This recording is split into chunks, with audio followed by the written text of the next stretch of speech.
Velthar stood at the observation window of Station Helios, watching ships arrive from across the galaxy. His long fingers traced patterns on the glass, a nervous habit his species had kept for thousands of years. Today was important. Today the humans would join the Galactic Council. He had studied their files for months. Earth, a small blue planet far from the galactic center.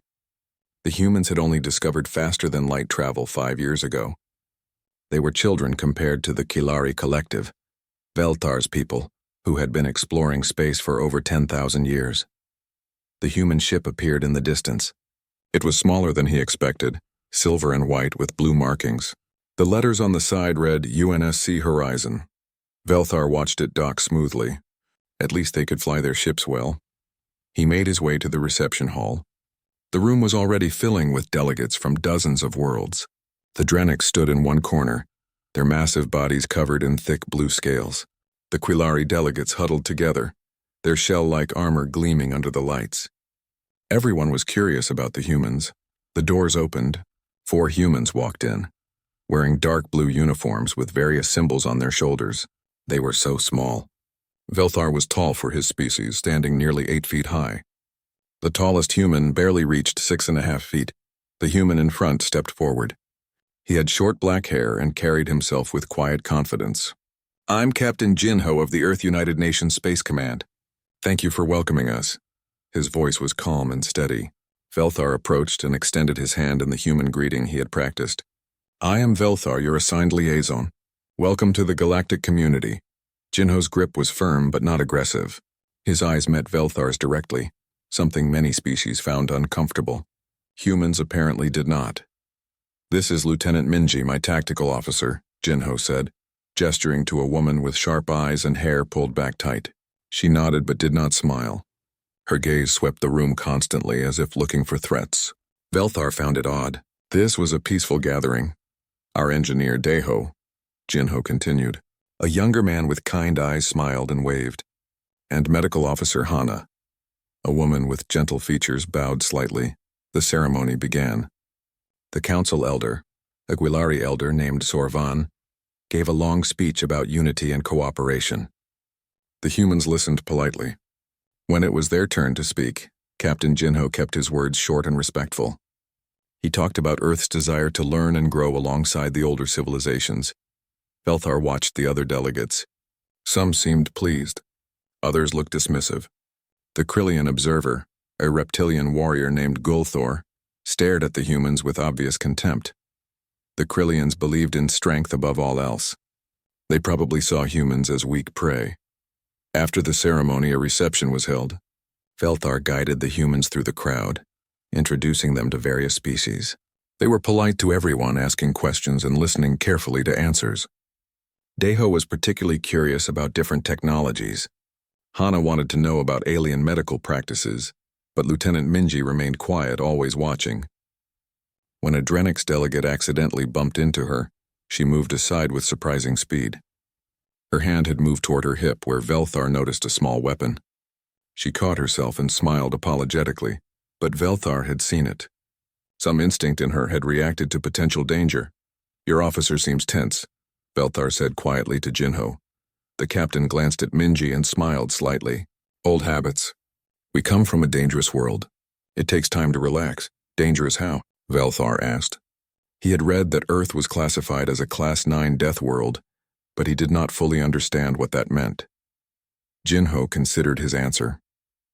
"Everything on Earth tried to kill us for millions of years. Weather, animals, diseases, each other. We learned to stay alert." Velthar found this fascinating. Most species evolved on gentler worlds. His own planet had no large predators, mild weather, and abundant food. The Quilari had never faced serious threats. They developed intelligence to build and create, not to fight and survive. The reception continued for hours. Velthar introduced the humans to art from different worlds, music that used sounds their ears could barely hear, and food that ranged from pleasant to toxic. The humans were adaptable. They tried everything once and learned quickly what to avoid. As the evening wore on, Velthar began to relax. The humans seemed harmless enough. They were curious, intelligent, and friendly. Perhaps their warlike reputation was exaggerated. Every species had conflicts in their past. He was talking with Deho about engine designs when the lights flickered. Everyone stopped talking. The lights flickered again, then turned red. An alarm began to wail. "All personnel, this is station security," a voice announced. "We are under attack. Proceed to emergency shelters immediately. This is not a drill." The room erupted in panic. Delegates from peaceful species began running toward the exits. Velthar felt his body start to curl inward, the Quillari defensive response to danger. His mind raced. Attack? Here? This was a neutral station. No one attacked neutral stations. He looked for the humans and found them standing perfectly still. In the chaos around them, they were like stones in a river. Captain Jinho touched something on his wrist. "Horizon, this is Jinho. What's happening?" A voice crackled back. "Multiple hostile ships dropping out of FTL, Captain. Krillian signatures. They're boarding the station. Krillians." Velthar felt his blood go cold. The Krillian Empire was known for their brutality. They had conquered 12 systems through pure military force. But why attack here? "Taejin, get the Horizon ready for emergency departure," Jinho said calmly into his communicator. "Weapons hot, but do not engage unless fired upon." He turned to his crew. Their faces had changed. Gone were the polite smiles and curious expressions. Now they looked focused and hard. Minji, assess defensive positions. Deho, find the armory. Hana, locate the medical bay and prepare for casualties. Jinho's voice carried complete authority. They moved immediately, no questions asked. "Wait," Velthar said, finding his voice. "You cannot fight here. This is a diplomatic station. We have security forces." Jinho looked at him. For the first time, Velthar saw something in the captain's eyes that made him uncomfortable. It was not fear. It was calculation. "Your security forces are designed to stop drunk delegates and settle disputes," Jinho said quietly. "The Krillians are coming with war on their minds. If you have civilians to protect, tell me where they are." An explosion rocked the station. Screaming filled the corridors. Through the windows, Velthar saw Krillian boarding craft attaching to the hull like parasites. Lieutenant Minji returned, now carrying a weapon. "Station security just got wiped out on Deck 7, she reported. "Krillians are moving through the commercial sector. They are killing everyone." Velthar felt his legs go weak. This could not be happening. Captain Jinho tapped his communicator again. "All human personnel on Station Helios, this is Jinho. We have hostile Krillian forces slaughtering civilians. Under authority of UNSC Emergency Protocol 7, you are weapons free. Rules of engagement: protect civilians, eliminate threats. No prisoners. Make them regret coming here." The humans around him checked their weapons. Velthar noticed that even Deho and Hana were armed. They moved with purpose toward the sounds of battle. Velthar stood frozen, watching them go. These polite, curious visitors had transformed into something else entirely. Something that did not run from danger but moved toward it. His last peaceful thought was simple and terrifying. He had completely misunderstood what humans were. The sounds of weapons fire echoed through the corridors. Velthar ran with a group of terrified delegates trying to reach the emergency shelters. His heart pounded in his chest. Behind them he could hear the heavy footsteps of Krillian warriors and the screams of those who could not run fast enough. A Quillari child stumbled and fell. Her mother cried out, reaching for her. Before Velthar could move, a massive Krillian appeared around the corner. The warrior stood 7 feet tall, covered in dark green scales and battle armor. He raised his plasma rifle toward the child. The shot never came. Lieutenant Minji appeared from a side corridor, moving faster than Velthar thought possible for any species. She fired 3 times with her primitive projectile weapon. The first 2 shots hit the Krillian's neck, finding the gap between helmet and chest armor. The third hit his weapon, destroying it. The warrior fell with a crash. Minji did not pause to confirm the kill. She was already scanning for more threats. "Corridor secured," she said into her communicator. "I have 12 civilians." Guiding them to shelter point 3, she turned to the group. Her face was calm, but her eyes were different now. They reminded Velthar of the hunting birds on his homeworld. "Follow me. Stay quiet. Move when I move. Stop when I stop." No one argued. They followed her through the twisting corridors. She moved with absolute confidence, as if she had memorized the entire station layout in the few hours since arriving. Twice she stopped them and took a different route. Both times they heard Krillian patrols pass nearby. She led them to a reinforced shelter and opened the door. Inside, lock it behind me. Do not open it for anyone except humans or station security with the proper codes. You are leaving? Velthar asked. It is safer here. Minji checked her weapon and loaded a new magazine. Safer for you. Not my job to hide. She looked at the Kalari mother holding her child. Something soft crossed her face briefly. I have a daughter. She is 7. Every child here is someone's daughter or son. The Krillians do not get to take that away. She was gone before Velthar could respond. Inside the shelter, 30 or 40 beings from various species huddled together. Most were crying or praying to their gods. Velthar found a monitor showing security feeds from around the station. What he saw made him sick. The Krillians were not just attacking. They were slaughtering. They killed armed security and unarmed civilians with equal indifference. War Chief Golthor himself led a squad through the commercial district, leaving bodies in his wake. This was not a battle. This was a massacre meant to send a message. But on other screens, something different was happening. A young human, barely more than a boy, led a team of 3 through the engineering section. The name on his uniform read Sunho. He moved like he had been born for combat. His team communicated with hand signals and brief words. They set up an ambush at a junction where 2 corridors met. When 6 Krillian warriors entered their kill zone, the humans opened fire with devastating precision. The Krillians were bigger, stronger, and better armored. It did not matter. In less than 10 seconds, all 6 were down. The humans immediately moved to a new position before reinforcements could arrive.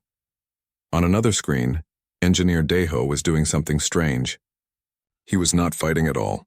Instead, he was accessing the station's control systems, typing rapidly on a console. Velthar watched as Deho locked doors behind advancing human teams and opened doors in front of retreating civilians. He vented atmosphere in sections where Krillians gathered, forcing them to waste time sealing their armor. He turned off gravity in strategic corridors, giving humans with magnetic boots a massive advantage. The humans were not just fighting. They were thinking. Every action served a purpose. Medical Officer Hana had set up a field hospital in a large storage bay. Wounded of all species lay on improvised beds. She moved between them with quick efficiency, deciding who needed immediate treatment and who could wait. A Drenix with a plasma burn, a Kalari with a broken shell, even 2 Krillian prisoners who had surrendered. She treated them all. A human soldier stood guard at the door. His name tag read Kiwan. He was young, maybe 20 standard years. When a Kalari doctor asked why they were helping Krillian prisoners, Kiwan answered without looking away from his guard post. Because we are not like them. We fight to protect, not to murder. Those 2 dropped their weapons and asked for mercy. So they get mercy. The moment they become a threat again, I put them down. Until then, they are just wounded soldiers far from home. His voice held no anger, no hatred. Just cold, practical logic. Velthar switched between camera feeds, trying to understand what he was seeing. The humans were not winning through superior technology. Their weapons were actually less advanced than Krillian plasma rifles. They were not winning through numbers. Maybe 40 humans were on the station compared to over 200 Krillians. They were winning through something else entirely. They were winning because they refused to panic. Because they treated the battle like a complex problem with multiple solutions. Because they worked together with perfect coordination. And because they were frighteningly good at violence. A Krillian heavy weapons team set up in the main plaza, preparing to massacre the delegates trapped in the council chambers. Before they could fire, a human appeared on an overhead walkway. Velthar recognized Sergeant Yuna from the earlier reception. She dropped a series of small devices into the plaza. Explosives. The blast turned the plaza into chaos. Through the smoke and debris, Yuna and her team descended on ropes, firing as they dropped. They hit the ground already moving, using the Krillians' confusion against them. Within 30 seconds, the heavy weapons team was eliminated. Yuna immediately switched to helping wounded delegates evacuate while her team set up defensive positions. The transition from lethal warrior to caring protector took her less time than it took Velthar to process what had happened. On the command deck, War Chief Golthor watched his own monitors and realized his mistake. His elite warriors, trained from birth for combat, were being systematically destroyed by a species he had dismissed as weak prey. All units, fall back to rally point 7, he ordered. We regroup and crush them with numbers. But the humans had intercepted his communications. Felthar watched as Captain Jinho marked the rally point on a tactical display and sent orders to his scattered teams. Tajin, take your squad and mine the approach corridors. Minji, high position with long-range cover. Deho, I need gravity disabled in sections 12 through 15. Everyone else, standard box formation. Let them come to us. The Krillians walked into a carefully prepared killing zone. The humans had turned the station's layout itself into a weapon. Every corner, every junction, every room was now part of their defensive plan. Felthar watched 20 Krillian warriors enter the corridor. Explosions cut off their retreat. Gravity failed, sending them floating. Human fire came from 3 directions simultaneously. It was not a battle. It was an execution. The Krillians broke. For the first time in their military history, Krillian warriors retreated not because of tactical necessity, but because of fear. Inside the shelter, a Drenix elder spoke quietly. I fought in the border wars. I have seen many species fight, but never like this. What kind of world creates such warriors? Velthar thought about what Captain Jinho had said. A world that tried to kill them for millions of years. A world that taught them to adapt or die. A world that made them into survivors. He watched Minji on the screen, calmly reloading her weapon between shots. She looked so normal, but he had seen her move, seen her fight. She was a predator pretending to be prey. They all were. The battle was turning. The Krillians still outnumbered the humans 3-1, but numbers did not matter when facing an opponent who turned every disadvantage into an advantage, who fought with cold precision instead of hot rage, who simply refused to lose. Velthar finally understood why Earth was classified as a death world. It was not just about dangerous animals or harsh weather. It was about what such a world did to the species that survived it. It created humans, and humans, he was learning, were the most dangerous thing in the galaxy. War Chief Gulthor smashed his fist against the console. This was not how battles were supposed to go. The Krillian Empire had conquered 12 systems. His warriors were bred for combat, trained from childhood in the art of war. These humans were supposed to be easy prey. Instead, his forces were being picked apart like wounded animals. Status report. He growled at his second-in-command. We have lost 43 warriors. The humans have lost 2. Our troops are requesting permission to withdraw. Gulthor's eyes narrowed. Withdraw? We outnumber them 5-1 now. We have better weapons, better armor. We should be crushing them. Yes, War Chief. But they fight like nothing we have encountered. They are always where we do not expect. They use the station against us. And they do not fear death. Gulthor watched his tactical display. The humans had divided his forces into isolated groups. Each group was being hunted systematically. His warriors, who had terrified entire planets, were now the ones feeling terror. He needed to change the equation. He needed to force the humans to make a mistake. Bring me prisoners, Gulthor ordered. The civilian delegates. If the humans want to protect them so badly, we will see how much they are willing to sacrifice. In the shelter, Velthar watched the monitors with growing dread. A Krillian squad had captured a group of delegates who had been hiding in the diplomatic quarters. 10 beings from various species were now being forced at gunpoint toward the main plaza. The security cameras showed Gulthor waiting there with 20 warriors. He positioned the prisoners in the center of the plaza where everyone could see. Attention human forces, Gulthor announced over the station-wide communication system. You have 1 minute to surrender. Throw down your weapons and present yourselves for capture. If you do not comply, I will execute 1 prisoner every 30 seconds until you do. Silence filled the station. Velthar held his breath. Surely the humans would negotiate. No species would sacrifice innocents needlessly. Captain Jinho's voice came over the communication system. It was calm, almost gentle. War Chief Gulthor, you have made a mistake. Release the prisoners now, and I will allow your warriors to leave this station alive. Gulthor laughed. You are in no position to make demands, human. You have 30 seconds remaining. I am giving you a chance, Jinho said. His voice had not changed, but something in it made Velthar's skin crawl. This is the last mercy you will receive. After this, there is only judgment. 20 seconds. Velthar could see other humans on the monitors. They were repositioning, but they were not moving toward the plaza. They were moving away from it. Why would they abandon the prisoners? 10 seconds. Lieutenant Minji appeared on one screen, speaking quietly into her communicator. Overwatch in position. I have clear shots on 17 targets. 5 seconds. Engineer Deho's fingers flew over a console. Environmental controls ready. Awaiting your order, Captain. Time is up, Golthor announced. He nodded to one of his warriors who raised his weapon toward a Quillari prisoner. Captain Jinho's voice came back over the speakers. But now it was different. All the warmth, all the politeness, all the humanity was gone. What remained was cold and sharp as a knife. All human personnel. New rules of engagement, no mercy, no prisoners, kill them all. What happened next would haunt Velthar for the rest of his life. The lights in the plaza went out. Emergency lighting cast everything in red. Then the gravity failed, but only in the plaza. The Krillians and prisoners began floating, disoriented. Minji's rifle spoke from her position overlooking the plaza. Each shot found its target with impossible precision. Krillian warriors died before they understood what was happening.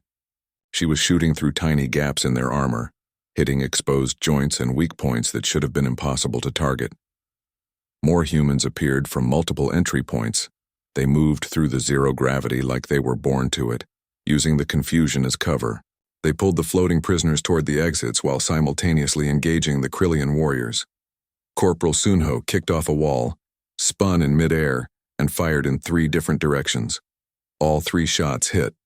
He grabbed a prisoner, a small Quillari child, and threw her gently toward Hana, who waited at an exit. Then he drew his knife and kicked toward a Krillian warrior who had lost his rifle in the chaos. The fight was brutal and fast.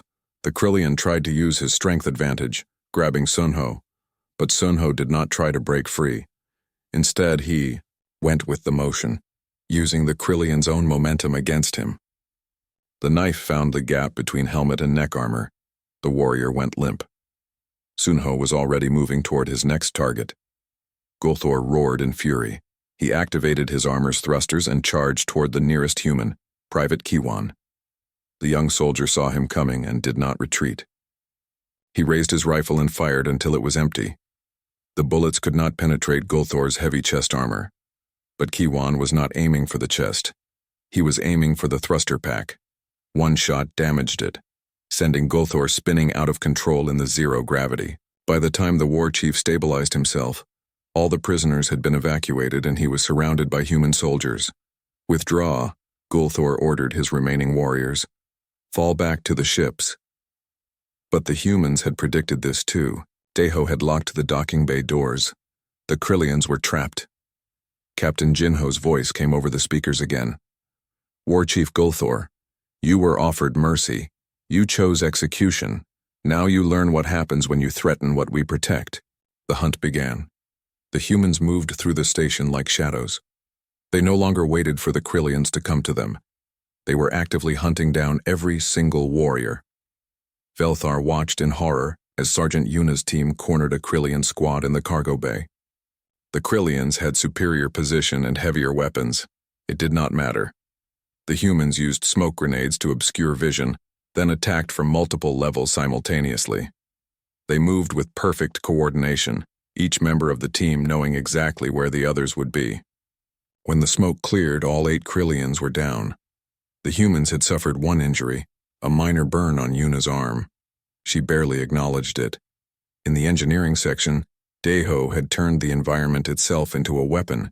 He vented atmosphere in strategic sections, forcing Krillians to seal their armor. Then he superheated those same sections, cooking them inside their own protection.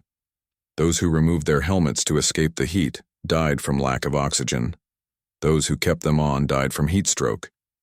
He did it all from a control console, his face expressionless.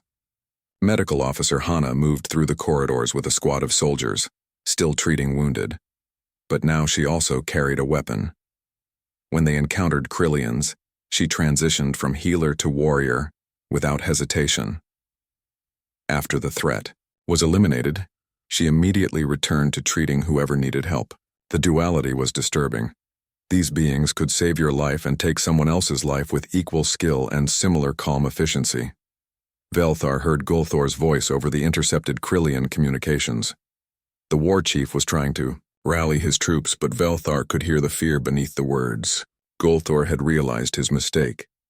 He had not just attacked a station. He had attacked a place where humans had decided to make a stand. And humans, it seemed, did not know how to surrender. They only knew how to win. A Drenix elder in the shelter spoke quietly. In all my years, I have never seen anything like this. They fight with the precision of machines and the passion of living beings. How is that possible? Velthar thought he understood now. The humans had spent their entire evolution fighting for survival. Every human alive was descended from millions of years of winners. The ones who panicked died. The ones who gave up died. The ones who could not adapt died.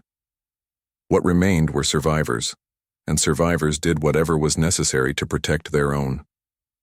He watched Captain Jinho on a monitor, coordinating his forces with calm efficiency.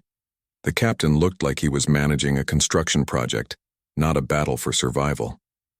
Every order was measured. Every decision was calculated. But Velthar had seen that cold look in his eyes. Jinho was not calm because he was unafraid. He was calm because fear was not useful right now. Humans apparently could simply choose not to let emotions interfere with necessary action. The Krillian forces continued to fall. Their numbers dropped from 100 to 70 to 50. Each loss made the survivors more desperate and less coordinated. The humans had not just broken the Krillian military formation, they had broken something deeper. They had broken the Krillians' belief in their own superiority, and once that was gone, the battle was already over. War Chief Gulthor had 20 warriors left, 20 out of the 200 who had boarded this station expecting an easy victory. His ship waited at the docking bay, but the doors remained locked. The humans controlled the station now. He crouched behind a barricade in the command center, trying to understand where everything had gone wrong. His warriors were the best of the Krillian Empire. They had destroyed armies. They had conquered worlds. These humans should have been nothing. But every assumption he had made was wrong. He had assumed they would panic. Instead, they became calmer under pressure. He had assumed they would scatter. Instead, they worked together perfectly. He had assumed their primitive weapons would be useless. Instead, they used them with devastating skill. Worst of all, he had assumed they valued their own lives above all else. That was the mistake that would cost him everything. War Chief, one of his warriors said, fear clear in his voice. They are outside. They are not even trying to hide anymore. They are just waiting. Gulthor looked at the monitors. Human soldiers stood in the corridors leading to the command center.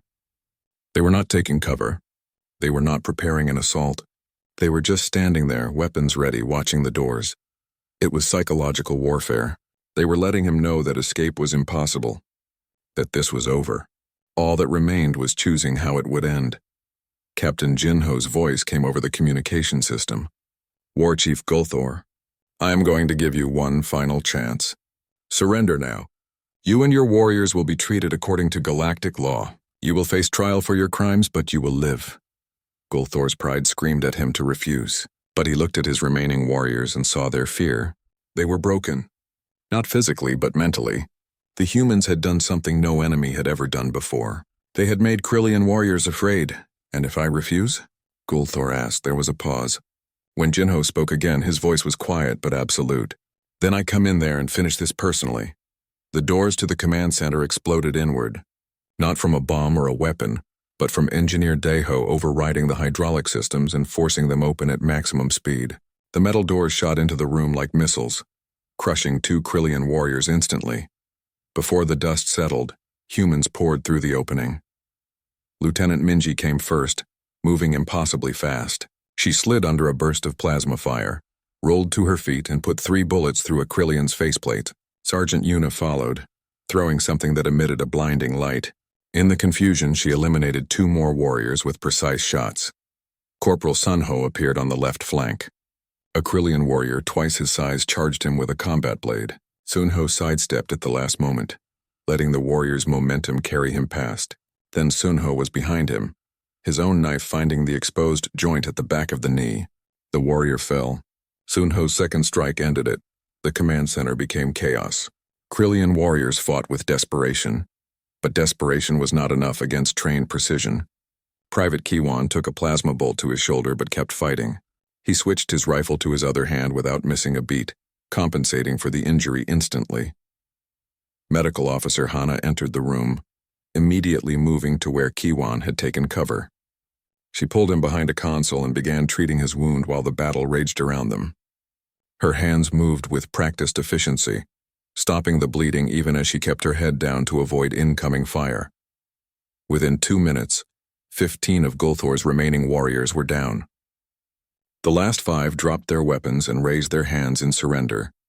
The humans immediately stopped firing, switching from lethal force to secure custody without hesitation. Only Gulthor remained standing, his weapon still in hand. Captain Jinho entered through the smoke and debris. He carried a simple pistol, almost ancient compared to the plasma weapons the Krillians used. He looked tired but steady. "It is over," Jinho said calmly. "Your warriors have surrendered. The station is secure. Put down your weapon." Gulthor laughed bitterly. "You think you have won? The Krillian Empire will send more ships. They will destroy you and everyone on this station." "Maybe," Jinho acknowledged, "but you will not see it. Last chance, surrender." Gulthor had commanded armies. He had never surrendered in his life. He raised his weapon toward the human captain. The fight lasted less than 30 seconds. Gulthor was faster and stronger. His armor could withstand small arms fire. His combat training had taken decades to perfect. None of it mattered. Jinho moved like water, flowing around Gulthor's attacks rather than meeting them head-on. He used the Krillian's own strength against him, redirecting rather than blocking. When Gulthor tried to crush him with raw power, Jinho was already somewhere else. The human captain found every weakness in the armor. A shot to the knee joint, another to the elbow, a third to the neck seal. Gulthor's armor, designed to withstand plasma fire, could not protect him from precisely placed projectiles exploiting its gaps. Gulthor fell to his knees, his weapon falling from numb fingers. He looked up at Jinho expecting the killing shot. It did not come. "Hana, I need medical attention here," Jinho called out. "Prisoner is injured and requires treatment." The war chief stared in disbelief as the human medical officer began treating his wounds. She worked with the same care she had shown to her own injured soldier. No hatred, no anger. Just professional competence. "Why?" Gulthor gasped. "I tried to kill you all." Jinho holstered his weapon. "Because the fight is over. You are no longer a threat, and we do not kill helpless beings no matter what they have done. That is what separates us from you." Velthar watched from the shelter as the battle finally ended. The monitors showed humans moving through the station, securing areas and helping survivors. The transition from warrior to protector was seamless and complete. In just under 3 hours, 40 human personnel had defeated a force 5 times their size. The Krillians had suffered catastrophic losses. The humans had lost 2 killed and 7 wounded, but what struck Velthar most was not the efficiency of their victory. It was what came after. Sergeant Eunice sat on the floor of the command center, her rifle across her knees, crying quietly. Corporal Sunho stood nearby, his hand on her shoulder. Neither of them spoke. Private Kiwan, his shoulder bandaged, was helping pull debris off a wounded Krillian warrior. His movements were gentle, careful not to cause more pain. Lieutenant Minji stood at a window staring out at the stars. Her hands trembled slightly. She noticed Velthar watching through the camera and looked away, embarrassed by the display of emotion. These warriors who had fought with such cold precision were still people. The violence had not been easy for them. They had done what was necessary, but it had cost them something. Captain Jinho made a station-wide announcement. "This is Captain Jinho of the UNSC Horizon. The Krillian threat has been eliminated. All survivors should proceed to the central hub where medical care and supplies are available. Human personnel begin search and rescue operations. Everyone on this station is under our protection now." Velthar left the shelter on shaking legs. The corridors were scarred with weapons fire and plasma burns. Bodies lay covered with sheets awaiting proper handling. The smell of burned metal and worse things filled the air. A young human soldier, barely past adolescence, guided survivors toward the central hub. His uniform was scorched and he moved with obvious exhaustion. But when a Kilari child became frightened, the soldier knelt down and spoke softly until the child calmed. Then he carried the child on his shoulders, making silly faces to distract from the destruction around them. Velthar reached the central hub and found organized chaos. Medical stations had been set up. Supply caches were being distributed. Humans worked alongside station security and civilian volunteers to help everyone regardless of species. Engineer Deho coordinated repairs to critical systems.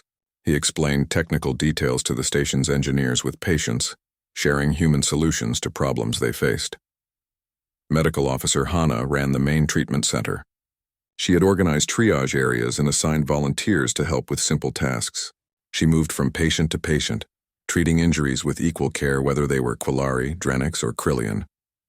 The captured Krillian warriors sat in a secured area, guarded but not mistreated. They received food and water. Their wounds were treated. They looked confused as if they could not understand why the humans were helping them after the battle. Velthar found Captain Jinho in the command center, coordinating with his ship and beginning the long process of making official reports. "Why did you help them?" Velthar asked. "The Krillians. After everything they did." Jinho looked tired, very tired, because that is who we are. We can fight when we must. We can kill to protect those we care about. But the moment the threat ends, we remember that even our enemies are living beings. We do not punish them beyond what justice requires. But they would have killed us all. I know.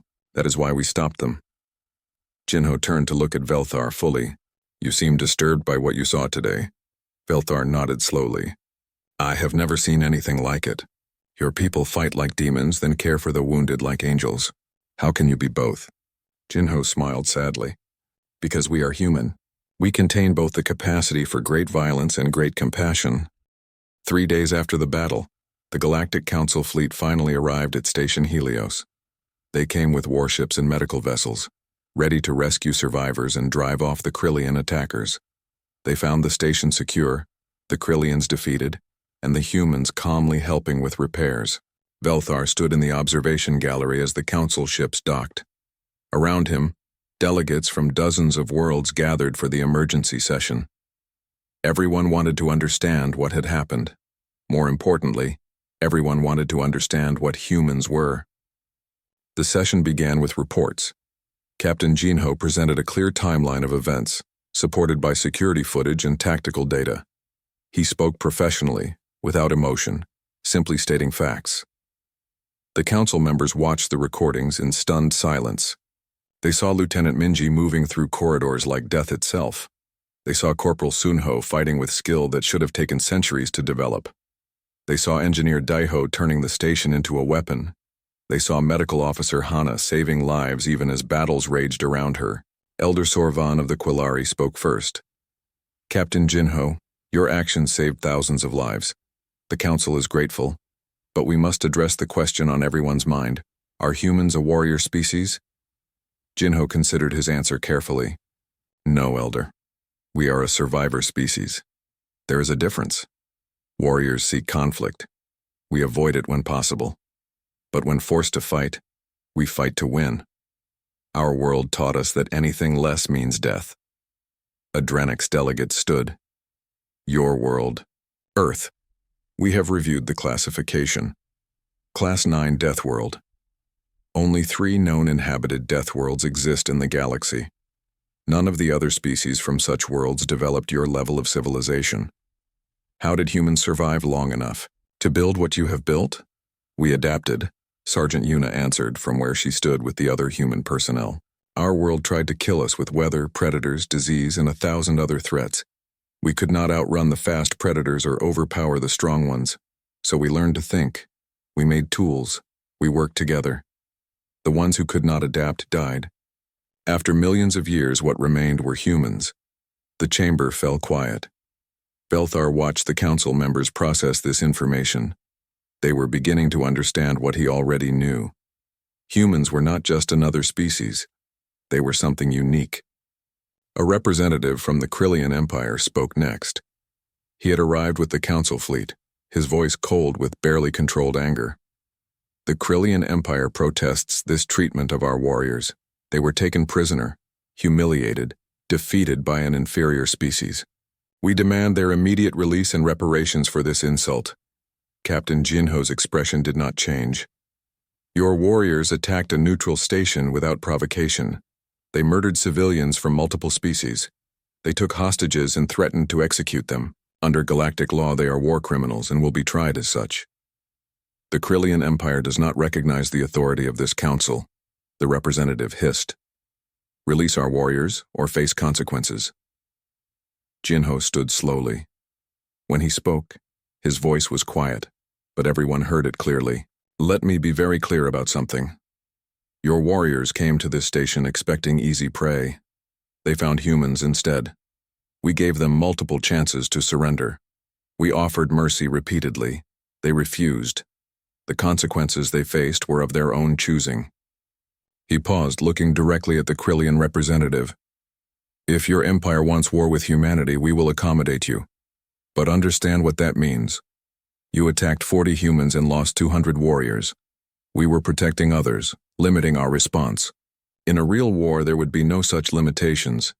You would face all of humanity. All 4 billion of us who grew up on a world that tried to kill us daily. 4 billion survivors who learned that the only way to ensure peace is to make war too costly to begin. The threat hung in the air. It was not delivered with anger or pride. It was simply a statement of fact. The Krillian representative looked around the chamber, seeking support. He found none. Every species there had watched the recordings. They had seen what 40 humans could do when pushed. The idea of 4 billion humans mobilized for war was terrifying. Elder Sorvan spoke into the silence. The Council will review all evidence and render judgment on the Krillian warriors. But that is not the primary question before us today. The question is, do we allow humanity to join the Galactic Council, knowing what they are capable of? Velthar found himself standing. He had not planned to speak, but something compelled him. May I address the Council? Sorvan nodded. Velthar, you were assigned as humanity's liaison. You observed them closely. What is your assessment? Velthar looked at the humans standing quietly at the back of the chamber. Jinho, Minji, Deho, Hana, and the others. They looked so normal now, but he had seen what they became when threatened. I was terrified, Velthar said honestly. I watched these humans transform from friendly visitors into the most efficient killers I have ever witnessed. They moved through experienced Krillian warriors like farmers harvesting crops. It was brutal and perfect and absolutely horrifying. He paused, gathering his thoughts. But then I watched what happened after. I saw them crying over the violence they had committed. I saw them treating enemy wounded with the same care they gave their own. I saw them helping rebuild what the battle had destroyed. I saw them comforting terrified children from species they had never met before. Velthar turned to face the Council. Humans are dangerous, perhaps the most dangerous species we will ever encounter. But they are also capable of extraordinary kindness. They contain both violence and compassion in equal measure. The question is not whether they are too dangerous to accept. The question is, can we afford to reject them? Explain, Sorvan said. If we reject humanity, they will survive without us. They always do. But someday another species will threaten the Council. Perhaps the Krillian Empire will grow bolder. Perhaps some new threat will emerge.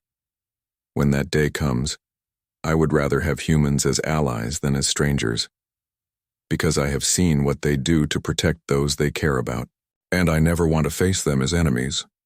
Debate filled the chamber. Some delegates argued that humans were too violent, too unpredictable. Others countered that the galaxy needed strong defenders. The discussion went on for hours. Finally, Elder Sorvan called for a vote. All in favor of granting humanity full membership in the Galactic Council? The vote was not unanimous, but it was enough. The motion passes, Sorvan announced. Humanity is hereby granted full membership with all rights and responsibilities. Welcome to the galactic community. Captain Jinho stepped forward and bowed respectfully. The people of Earth thank the Council for this opportunity. We will work to prove worthy of your trust. The ceremony concluded. Delegates dispersed. Velthar found himself standing alone in the observation gallery, watching ships come and go. Lieutenant Minji appeared beside him. She looked tired, with dark circles under her eyes. You spoke well today. Thank you for supporting us. I only spoke the truth, Velthar said. He hesitated, then asked the question that had haunted him. Do you regret what you did? The killing? Minji stared out at the stars for a long moment. Every death. Every single one. I will remember their faces for the rest of my life. That is the price of being human. We can do terrible things when necessary, but we have to live with the memory afterward. How do you bear it? By remembering why we did it. Those Krillians were killing civilians, children. If we had not stopped them, hundreds more would have died. We did not kill because we wanted to. We killed because it was the only way to save innocent lives. That does not make it easy, but it makes it bearable. She turned to look at him directly. You are afraid of us now. I can see it. You will probably always be afraid of us. That is okay. Fear keeps species honest. Just remember that humans fight to protect, not to conquer. We have seen what empires built on conquest become. We do not want to be that. Minji walked away, leaving Velthar alone with his thoughts. Over the following weeks, humanity integrated into the Galactic Council. They opened trade negotiations, shared technology, and began cultural exchanges. Captain Jinho became Earth's primary ambassador. Engineer Deho led collaborative research projects. Medical Officer Hana trained alien doctors in human medical techniques. But Velthar could not forget what he had seen. He requested a transfer to a research station in an uninhabited system. His request was granted. On his last day at Station Helios, he wrote a report for the Kolari archives. Future generations would need to understand what humans were. Humanity is a paradox, he wrote. They are capable of extraordinary violence and extraordinary compassion, often in the same breath. They evolved on a world that should have killed them, and instead it forged them into something unique in the galaxy. They are not the strongest species, they are not the fastest or the smartest, but they are the most adaptable, the most determined, and the most dangerous when pushed. If you meet a human, treat them with kindness. They will respond with friendship and loyalty that transcends species boundaries. They will protect you like family. But if you threaten them or those they protect, you will face something that evolution spent millions of years creating: the perfect survivor.